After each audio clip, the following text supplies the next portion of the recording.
If you're in a situation where there's a price reduction, try to do two or three other things first.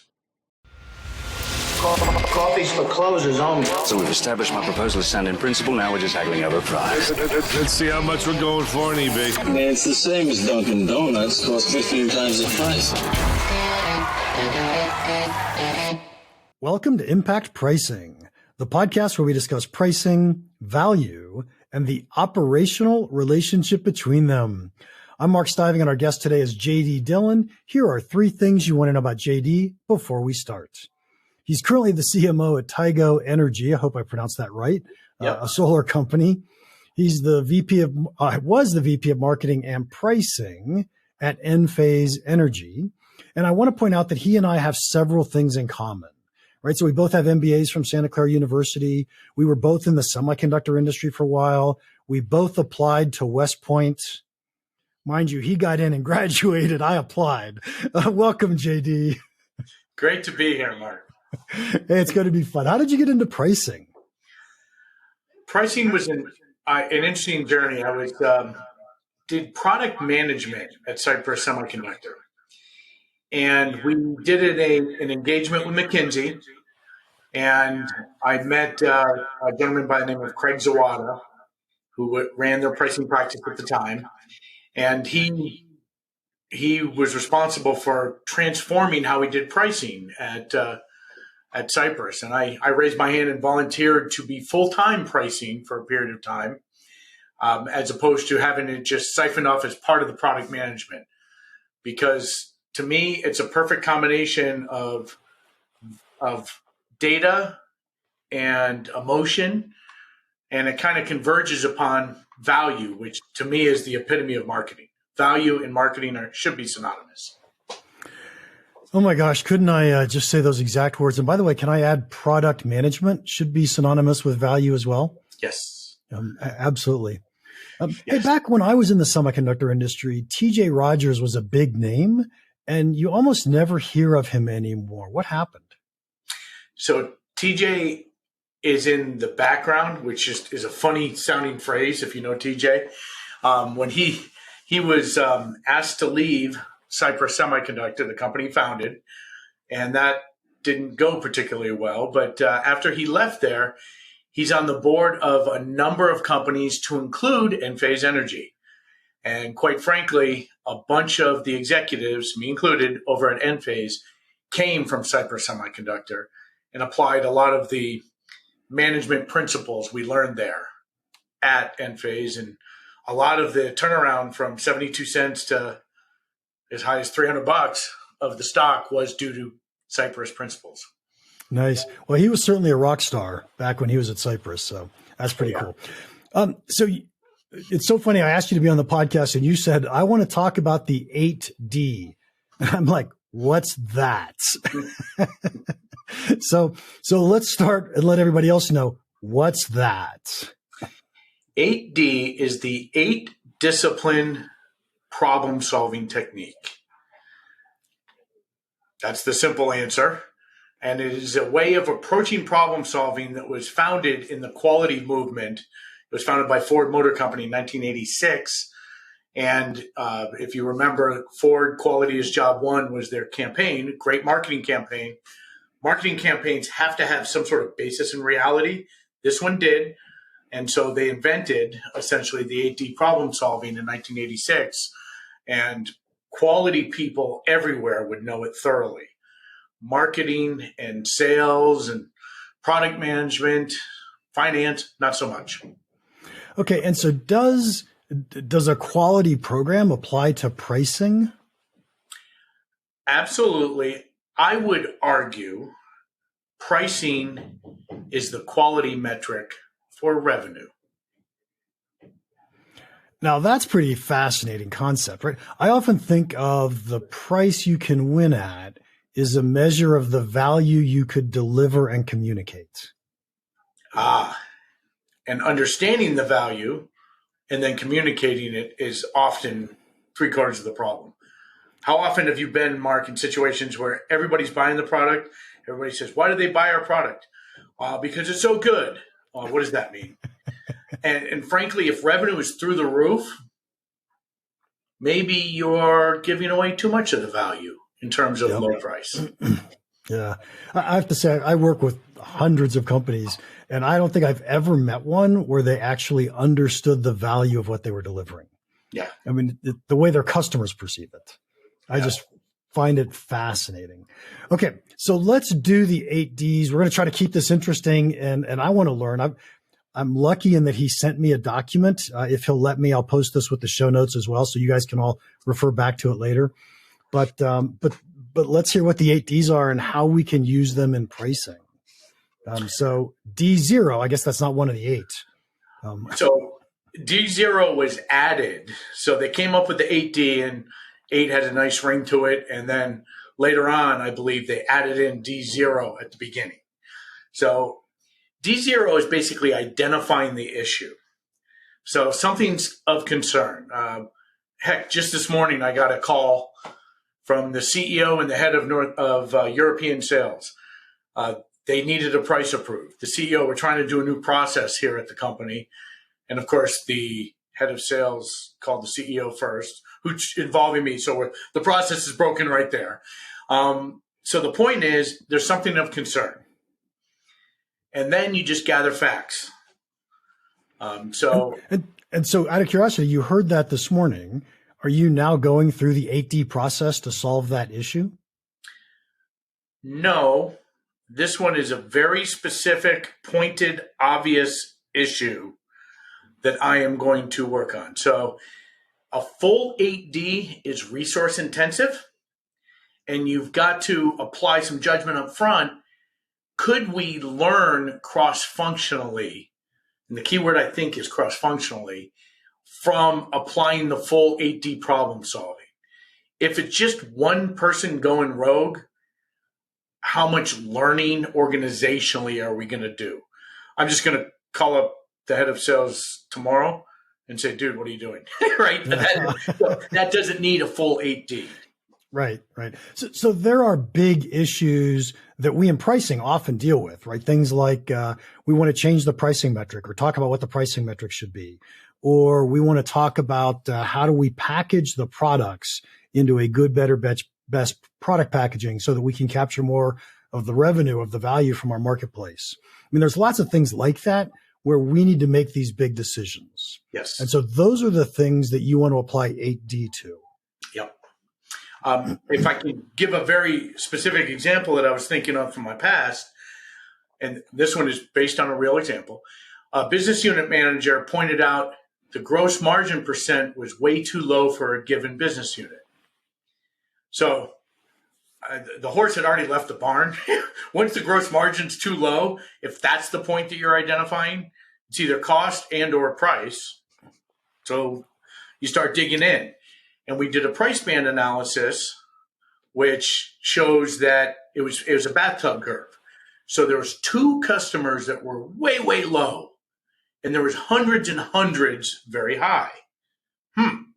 So the average price is off, but looking at the price band analysis says it's not that simple. It's just, well, it is simple. It's just 2 guys. So that identified a problem, and the business unit manager said, we have a huge problem. What are you going to do about it? So we gathered all the data, and that was the D0. So we've got this problem. Can we re-articulate the problem to say we have 2 customers that are not paying us enough or that are paying much below market price? I'll just put it that way. We haven't gotten to D2 yet, which is defining the problem. Oh, nice. Yeah. Nice. Okay, so let's do D1. So the D0 is just piling a bunch of data. It was numbers, analysis, opinions, everybody's throwing out thoughts. But D1 is forming the team. So you got to get a cross-functional team, and you got to identify a team leader. And in this case, get the salespeople person. In this case, it was one salesperson. That might be the root cause. Salesperson for 2 accounts, the business unit manager, maybe an operations person, maybe a finance. But the point is, get it cross-functional, get different viewpoints in there.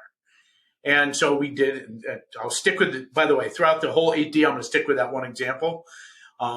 identified we had a team of 4. It's got to be small enough that it's agile and nimble, but you're covering all the perspectives. So we gathered the team together. You know what I find fascinating about gathering a team together is I remember when I started my career, I always thought that I was really smart, and I never realized that listening to other people was important, right? It's like, no, I'm smart. Let me give you the answer. And it doesn't really matter what you think.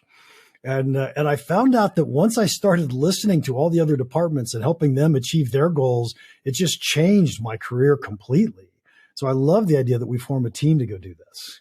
And cross-functional, different views. Yes. Yeah, absolutely. Very, very important. Okay, D2, I can read it. Define the problem. I think defining problems is one of the hardest things companies do. Yes, absolutely. And here's a funny thing that's counterintuitive. Defining the problem as specific as possible, then expanding it out later in the process. So I will give you started it down that path, but I'll give you very specific. Mary, obviously a pseudonym, the business unit manager, signed annual contracts for both customers in November, authorizing 10% per quarter price reduction, assuming a 5% per quarter cost reduction that never happened. When I tell you that as the problem, immediately your mind's racing to all the things it could be. Now, you're keeping out of other areas of the business. You're keeping it very focused and it's crisp. And once you can all agree that that is the problem, then you can move on. Yeah, in my mind, I'm struggling. I'm not disagreeing at all. I often think of problems as having a huge range of different possible issues, right? And so one of my favorite examples when I think about this is you heard Ted Levitt always say, nobody wants to buy a drill, they want to buy a hole. Well, actually, nobody wants to buy a hole. They really want to buy the ability to hang a hook in their garage. Oh, no, they really don't want a hook in their garage. They really want a clean garage. Well, they don't really want a clean garage. They want their wife off their back so they can go golfing, right? And so someplace in that range is the right level of the problem. Because if you don't watch out, next thing you know, global warming is the problem that we're talking about. Now, what do you do? Yeah, exactly. Right? Exactly. Well, obviously the problem in business is we don't make enough profit, right? But that isn't specific enough to help us. And so we always go up and down this range to say, where's the right level of specificity that's helpful, insightful, but not too broad? Wow. You need to quote that. Helpful, insightful, and not too broad. Yeah. Okay. Someone grab that, would they? So, okay, that's great. Let's go to the D3. So the interim containment plan. This is putting out fires.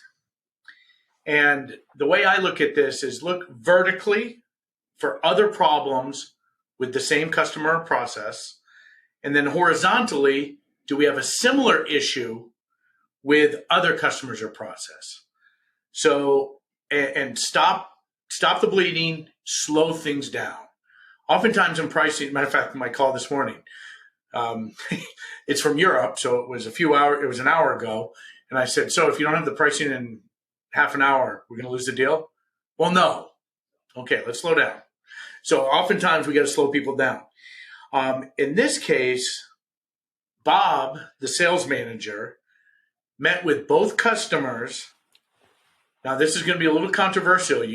With pricing, sometimes you need to incorporate other things. Said, we're evaluating the products for end of life and asked for forecasts. Now, that's pretty gutsy. So you're evaluating the products for end of life. Now, this gets into negotiation. The customer's going, whoa, whoa, whoa, whoa, whoa, whoa. If you're not making enough money, the business is going to shut it down. So this was not a simple answer, by the way. This took multiple interactions, and the salesperson was nervous. And we can't do that because they're customer X and customer Y, our two biggest guys, etc. And then the second thing is an audit of the gross margin for other product families. Let's see if there's anything else lurking in the weeds. And how many contractual reductions do we have going on? So the interim containment plan says let's go broad and deep to see where else this may be lurking for the company. Yeah, so I could almost say that this was two different Ds, if you care. And one D would be, I got to solve the immediate problem. Yes. Right? So the immediate problem is I've got this salesperson or this two companies that aren't paying enough. We've got to go figure out how we get that resolved. And then the other part is searching for other places where the problem is. So I'll tell you how TJ Rodgers, who we referred to earlier, would define it. And I actually have a graphic that he drew on a whiteboard once for me that I actually use if I was presenting. You look at subject matter, business process, and culture. So as you get into the root causes, the root cause is rarely one person did one thing in one situation.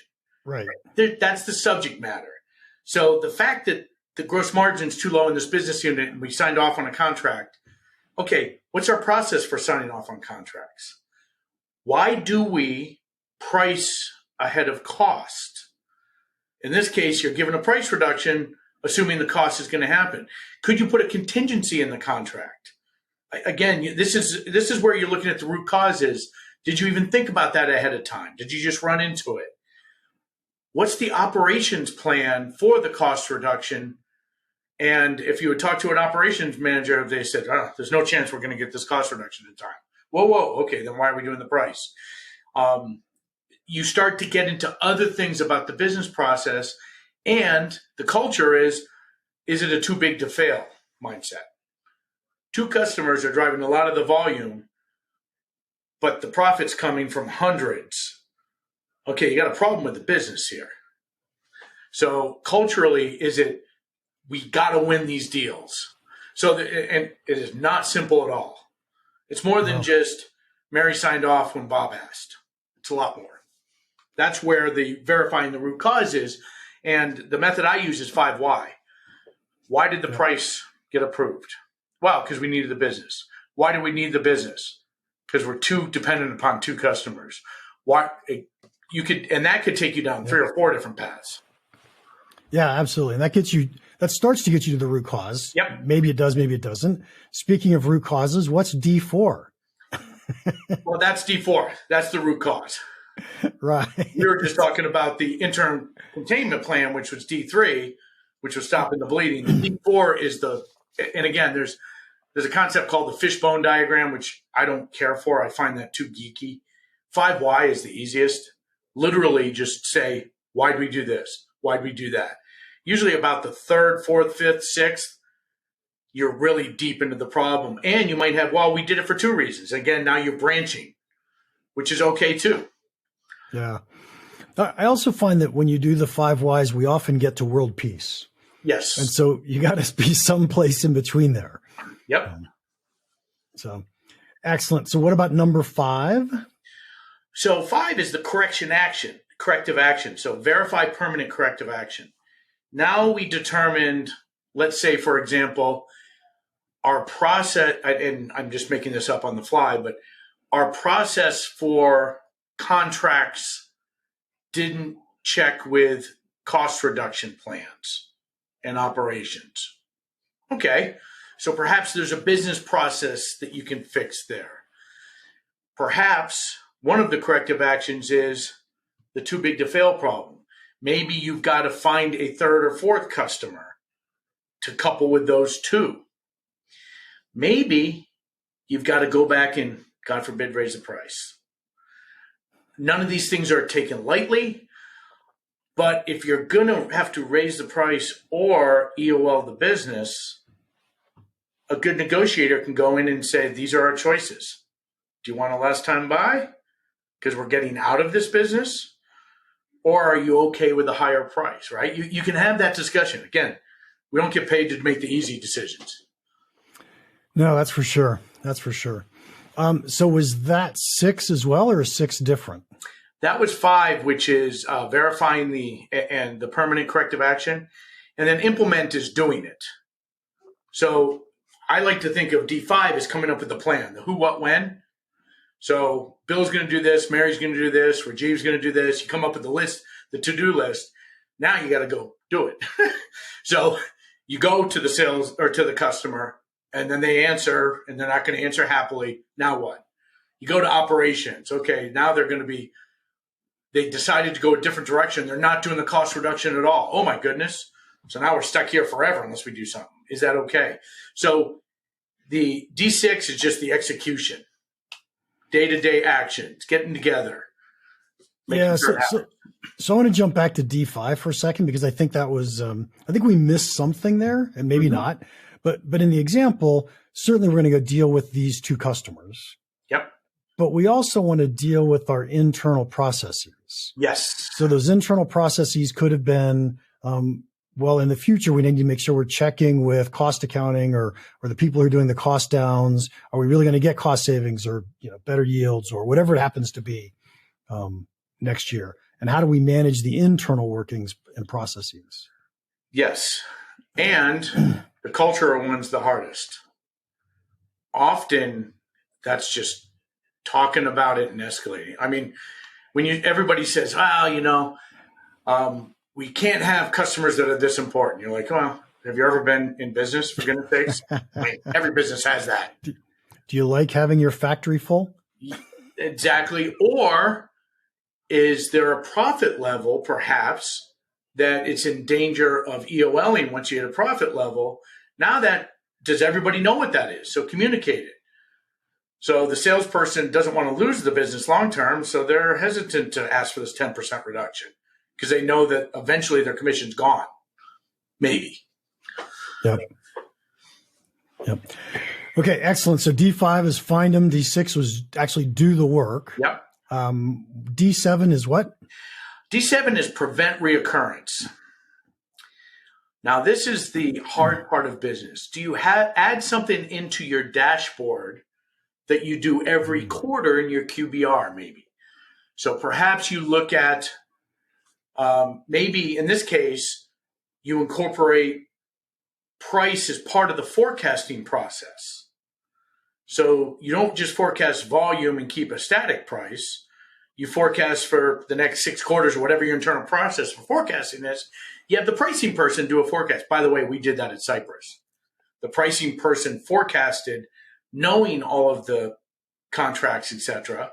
So when you do a pro forma P&L, you see ahead of time, we're going to have a problem. And so the prevent reoccurrence means you have check-ins. Maybe you have on your dashboard, how many outstanding contracts? We have 11. Great. What are there? Are there any bombs there for the future? And so how do you make sure it doesn't happen in the future? And that's just the operations of business, frankly. Yeah, I actually like that idea. And I hate to confess to things like this, but I'd never thought of that before. Right. So you have a problem, you go solve the problem, and then can we put some metrics in place that we can go monitor to see if we've really solved the problem, to see if it comes back, if we can catch it earlier next time. I think that's fascinating. World, you establish a check engine light is what you're doing. Yep. Hopefully something that's not a lot of work, but you go, we're getting into the yellow here. Let's chat. Yeah. So I assume you put guardrails around whatever the metrics are that you're putting in place and saying, hey, look, it's getting out of whack here. Yep. Exactly. Nice. Okay. And then D8, I would never, ever do this one, but go ahead. Let's hear it. Congratulate the team. Group hug. And it's so funny. It's a pretty rewarding process. I have found when doing this, I can specifically mention a sales manager that at the very end, we had donuts at our party. So the very last meeting that we're having, we had donuts. And afterwards, walking out, he actually put his arm around me. He was a little bit older. I was younger. I didn't have this at that point. And he put his arm around me and said, this is pretty awesome. He said, I like working with you. So the same way a family sometimes get bond when you have arguments or problems, this type of problem, you can come out, you weather the storm together. And it doesn't have to be a big deal. Literally, donuts at a meeting. Yeah, I think that's pretty cool. And you know what I'll also take away from what you just said is we're not emotionally blaming each other. We're actually sitting down and trying to logically figure out what's the problem, what's the solution. Everybody gets an opinion. We're going to go figure this out so that you don't get stuck in the situation again. Exactly. So, Exactly. Yeah, so this is pretty fabulous. Now, we talked a little bit about this is for big projects, not small projects, not small things. So how often do you do this, or how often would you think a pricing department in a $100 million company would do a D8 process? When I was up and running, because I'm not at such a size company, I've done one in my 2 years here at my current company. When I was at Cypress, that was a bigger company. It was $1 billion a year, so $250,000 a quarter. And we had 35 people in the pricing department or something like that. We had 2 going at any given time. And so they were at various stages. Now we had 13 business units. It was worldwide, right? So there might be a European business unit X and a Asia business unit Y going on at the same time. The only common element was me. So I would, but I would have it going on because you're continuously improving. Think in terms of a factory. How often should you be continuously improving the factory? Well, all the time. But can you do it like have 5 of these going at once? No. Yeah, that's pretty fascinating. So what I'm taking away from what you just said is this is a big deal, right? These are big projects. It's not, hey, I want to raise prices a dime next year. This is real work. Yes, exactly. And it's, but if you do it right, it builds into the DNA of the company. And after a few years, you've improved your DNA continuously and quite a bit. Yeah. So I want to take another lesson out of what you just described to us, which by the way, I loved this. This was great, JD. Thank you so much. But, the other lesson I want to take away is we often have problems that we have to go solve. And even if we're not going through this whole D8 process, there's nothing at all that says we can't stop and say, okay, I know I have to go solve this problem. What were the root causes of the problem? Sure. Can I actually solve those root causes instead of just solving the problem? And so I think that's fabulous. And what I described is a thought process. That's all. You can do it in a meeting with people that knows what they're doing. I can do it with somebody who's worked for me in the past, and we can quickly go through the process in 10 minutes about one small little issue and then move on. Yeah, this has been fascinating, JD. Thank you so much. Okay, even though you already gave us a ton of info, I'm going to ask you an off-the-wall different question because it's always the last question.